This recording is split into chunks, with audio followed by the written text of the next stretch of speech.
kailangan ko magmadali kasi I have only 3 hours to finish this thing. Boss, boss, boss, calling all the shots, shots, shots, yeah, baby, I'm a boss, boss, you know I'm a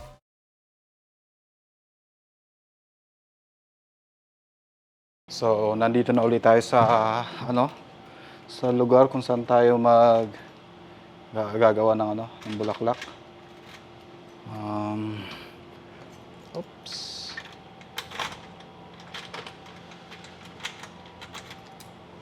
Ayan. Okay. Ayos, may AC na. Ano muna natin ang ilaw. Ayun. So, medyo madilim. So, dito ako mag-spend ng buong araw. Gagawa ako ng bulaklaks. Kagaya ng sabi ko, kalahating milyon yung halaga na itong bulaklak na to. Kaya, aabutin ako mga at least 2 araw bago ko matapos to. So, ito yun. Yan. Ayan. 5.5 meters long and 2 meters high. Okay, simulan natin. So, dinala ko na nga pala yung mga bulaklak na doon sa sasakyan. Ibababa ko muna. So, ito lang yung dinala ko, pero mas marami pa akong dadalhin mamaya.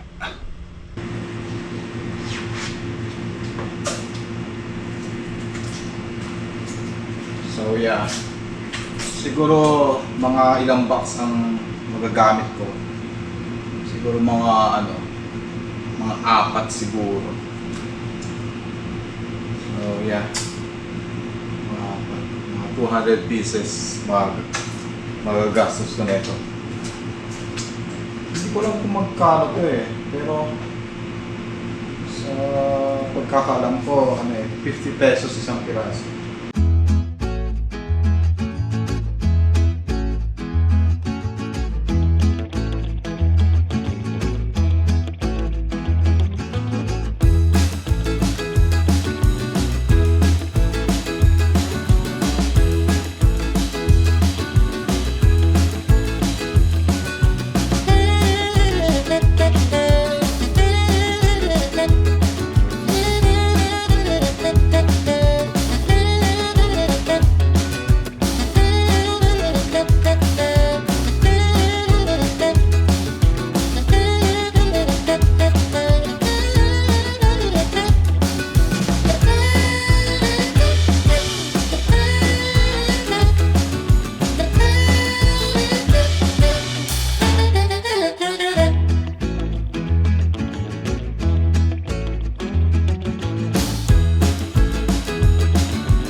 So, alas 2 na kaya lunch muna. Alas 2 na ako nag-lunch kasi sobrang busy ko. Kailangan kong at least may makita sa ginagawa ko yung araw to.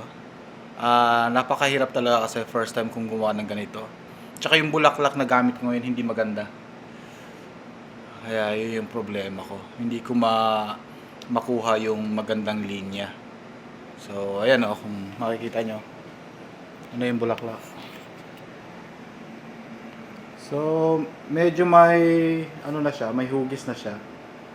Pero wala pa ako sa kalahati, siguro 20% pa lang nagagawa ko.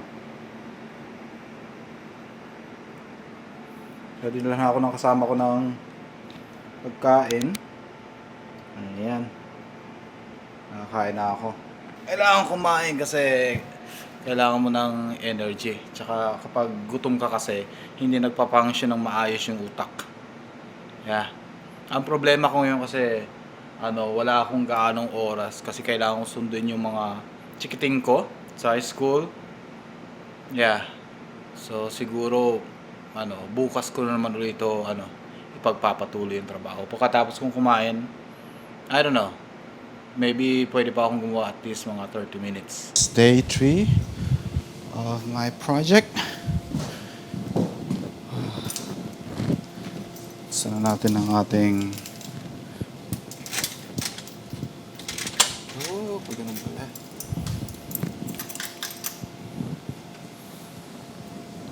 Yun.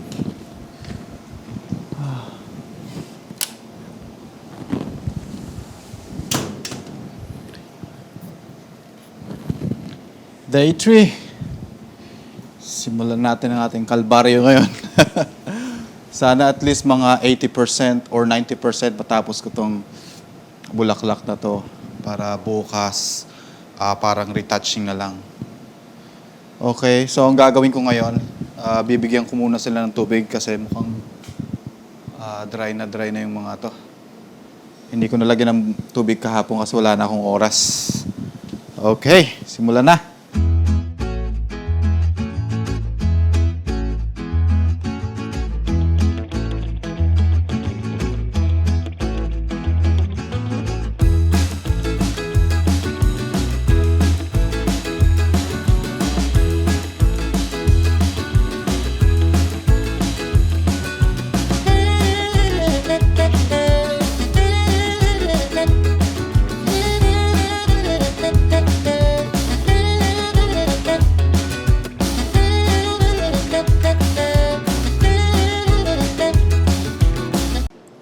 So, meron dumating na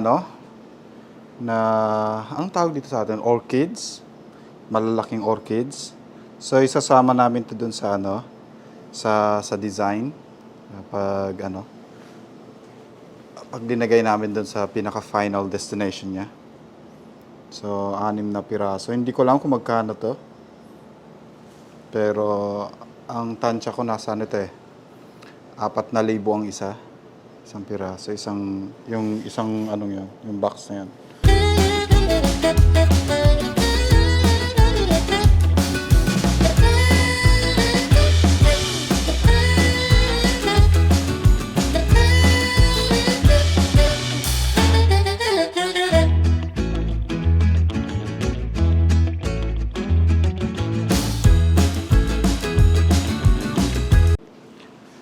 Okay, lunchtime. So, sa buong, ilang oras ba? 8, 9, 10, 11. Sa buong, umaga, ito lang nagawa ko. Pakita sa inyo, Ayan. Yan. Nagawan ko na ng yung logo. Ayan yung logo na ginawa ko. So, yeah. May improvement na ngayong araw. Siguro matatapos ko talaga to ng makakagawa ko at least mga 80% today. Ayan. So, ang tema nga pala nito ay wave. Ayan. So, yeah. Medyo may katagalan talaga yung paggagawa nito. Ayan yung wave. Napakahaba kasi. Ayan.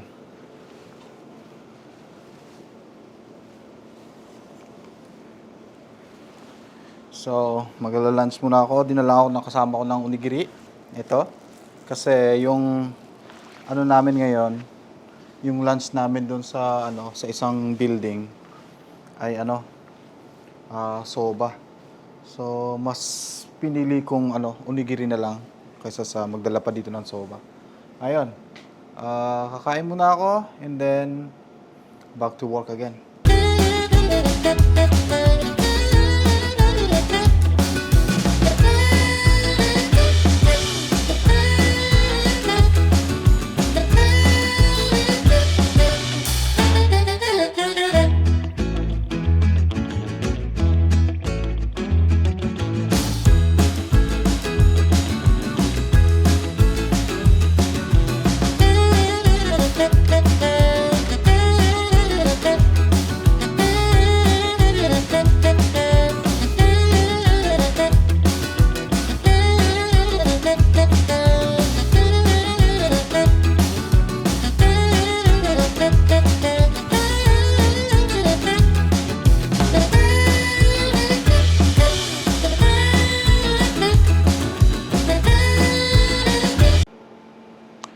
Okay, kailangan ko lang sunduin yung mga chikiting ko kasi alas 3 na. Actually, almost done. Mga siguro nasa 70% na yung natatapos ko. So, titingnan ko pa mamaya kung babalik ako dito kasama ng mga bata. Kaya lang, masyado kasing yung dusty. Kaya parang hindi ko dadalhin yung mga bata dito. Pero titingnan ko ulit. So, ito na yung nagawa ko. Halos patapos na. 70% siguro. Ayan. Ayan. Siguro matatapos ko to bukas. Titingnan ko pa kung makakabalik ako mamaya, pero I doubt it. Okay. So, paano? Bukas uli. So, sinundo ko yung mga bata at gagawin ko ulit yung bulaklak kasi bukas parang mauubusan ako ng oras. Kaya gagawin ko na yung at least mga 2 hours siguro gagawa ko dito. Okay. Simulan ko na para matapos na.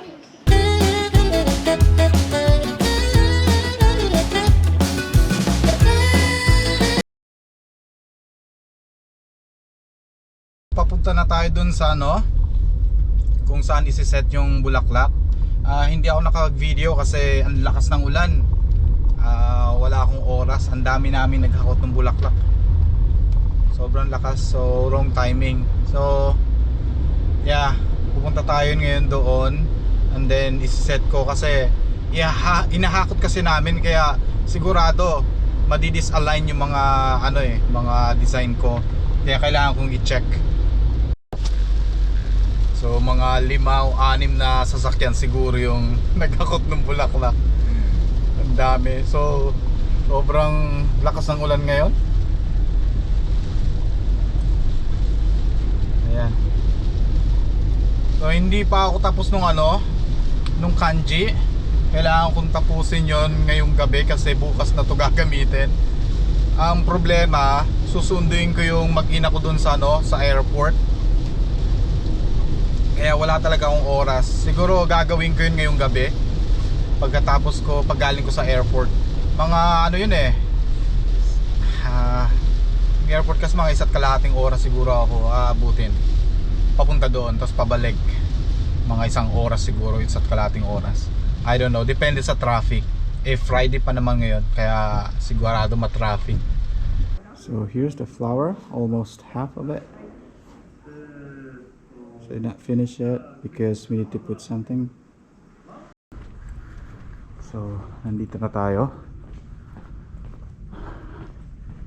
Ito yung kailangan tapusin sa gitnang to.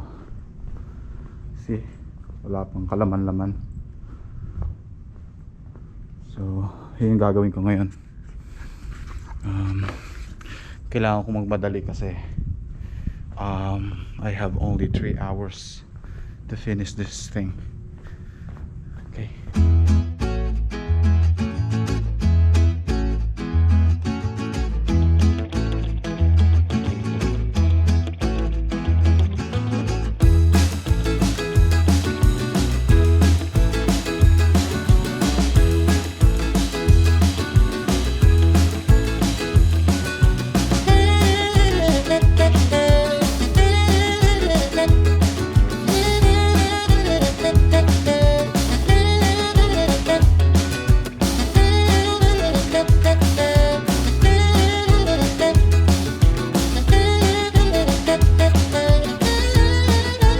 Natapos rin yung bulaklak.